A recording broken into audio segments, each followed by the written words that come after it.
Alrighty, we're back here in Visual C++ 2005 Express Edition, and we have our Hello World program up there that we just created, and I assume that you are stopping back in after the last video. So I'm just going to keep right on going from where we were. We haven't done anything different. We're sitting here with our console write line program and Hello World, and now we're just going to add a few lines to it and make sure that we can make a simple modification and get it to work. So we'll just drop out to the end of our line there and hit enter, and let's start adding to the program.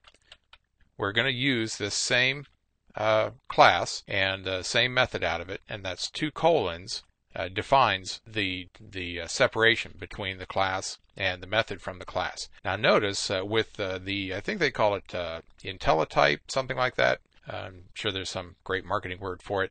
The integrated development environment, the IDE, wants to help us out. And if you forget how to write something or type it in, exactly how was the spelling of this thing, then it'll come up and give you a list of all of the different methods that are available to the console class. So there's all kinds of cool things that we can do in there. And what we want is similar to the write line. We're just going to do write, W-R-I-T-E, and there it pops up for us, and it also shows us what it's looking for next and where this is. It's in the core library, it's in the system namespace, and all of that. It gives us a little hint about write, and just so we can kind of remember how to use it. We use our open paren, and then there's 18 different interfaces. There's 18 different possible things that we can put in there, and it'll hint at each one of them exactly what we need to get it correct of all the different things that we can write. We can write doubles out and decimal values and all kinds of other interesting things.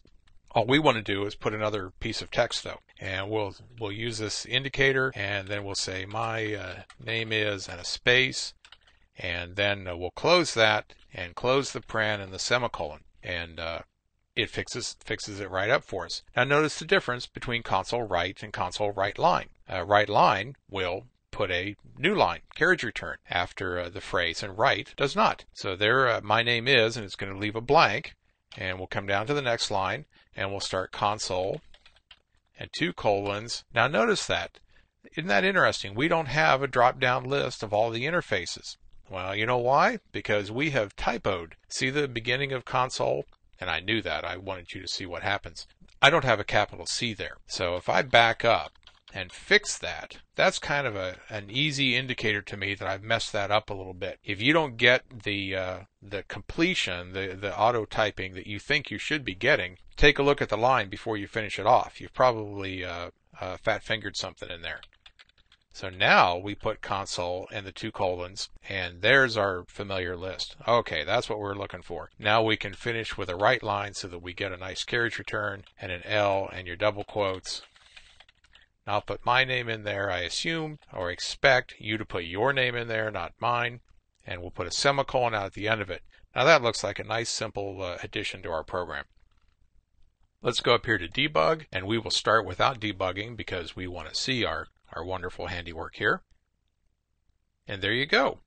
We have 2 calls added. The console write, which did the my name is part, and then the console write line, which did the actual name and then took us down to the next line. If I didn't do the right line here, this P of press would be right up there. It would not have taken us down to the next line. Okay, pretty simple, but I wanted to make sure that your system is working and everything's functioning.